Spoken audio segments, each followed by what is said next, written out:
completed his MPH in New York City and is in the epidemiology doctoral program here at UC Berkeley.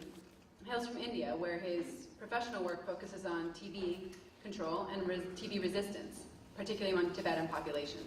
He's here today to share his story, his personal story, his experience with the same issues that he's working passionately for. Dr. Kunchock Dorjee, thank you very much for joining us today.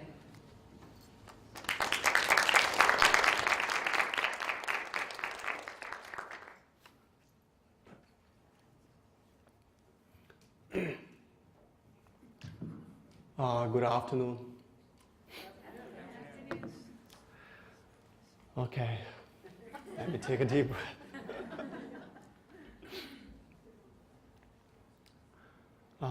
So when I was a young child, my mother, she used to get sick very often.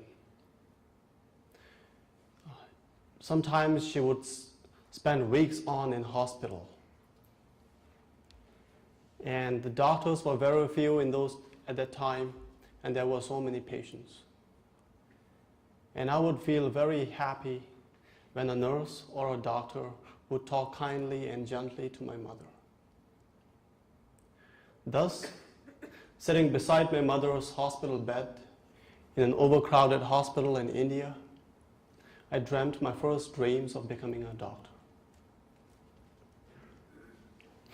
In 1959, my parents escaped from Tibet and came into exile in India. They came along with hundreds of other Tibetans. I was born and brought up in the Tibetan refugee community in India.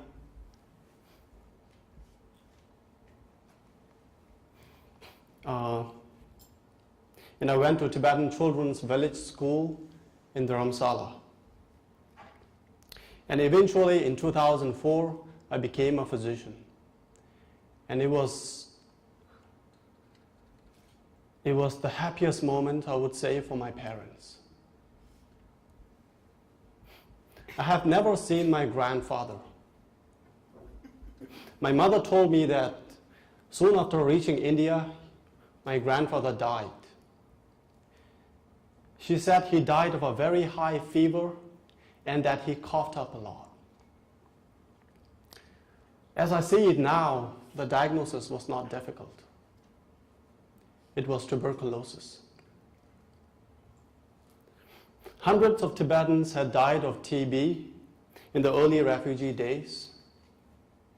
Overcrowding, lack of shelter, exposure to a completely new environment, poverty, these are all very important reasons for the very high incidence of tuberculosis in the Tibetan population.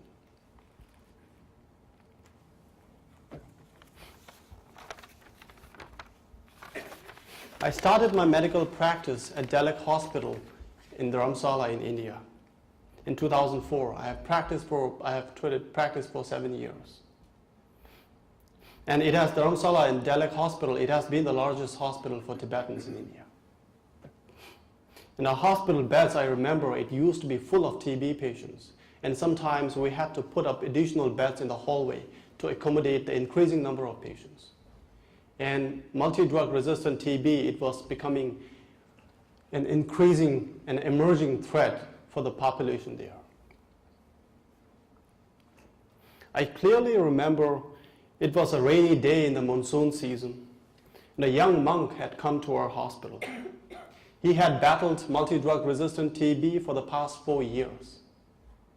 When I saw him, I saw that his skin has turned chocolate brown. It was not due to a tan, but it was due to a side effect of a medicine called clofazimine used for drug resistant TB. In the time that he had battled for fighting tuberculosis, he had lost his hearing. I remember that I had to really shout out loud into his ears so that he would hear. So receiving injections for drug-resistant TB for these past several years every day had literally made him deaf. Nor can I forget the eyes of the young girl, which always looked at me with hope as I go to see her in the ward round.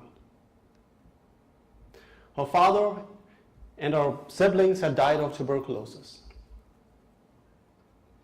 The only family that she had left was her mother, and she used to bring food for her every day in the hospital.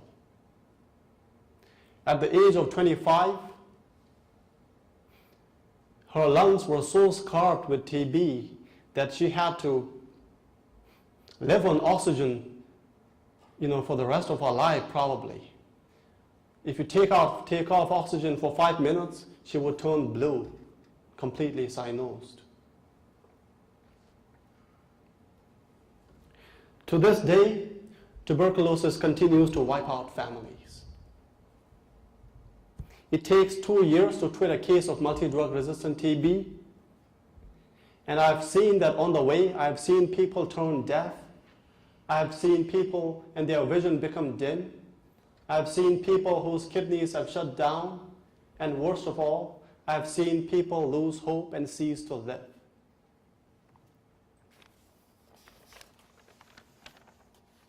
So after treating TB patients, patient after patient in the community, I finally realized that we had to treat the disease as a community, not just individual patients.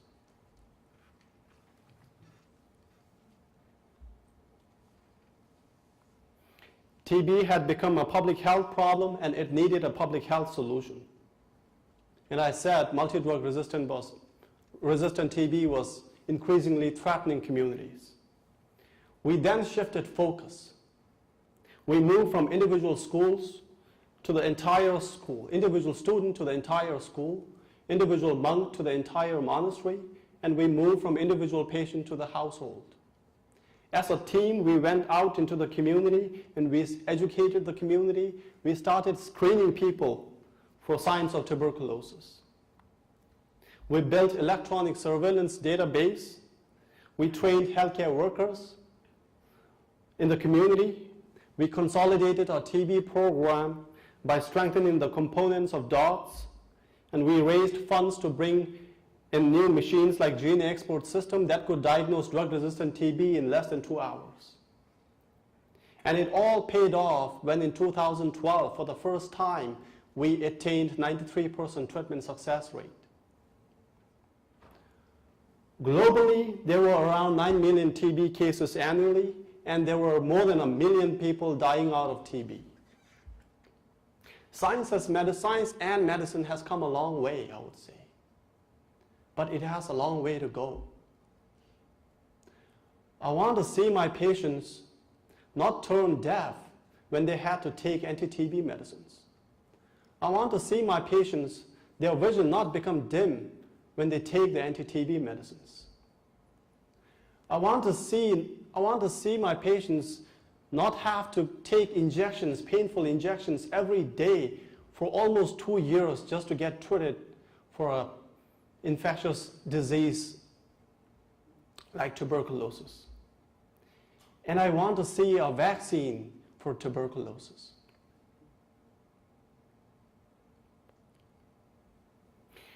And it has been my dream to see my son live in a world free of tuberculosis. And of all the things, the enduring spirit and the courage of the tuberculosis patient, they continue to inspire me to no ends. When after treating a patient for almost 2 years and sometimes even 3 years, when they had relapses, when I could finally look into their eyes and say, "You are now cured," it was a joy that I can never express. I'm going to quickly show you a video of this girl that I've treated. It's very short, but she continues to fight, and her spirit and her courage over these past several years that she had lived on TB continues to inspire me. Thank you very much.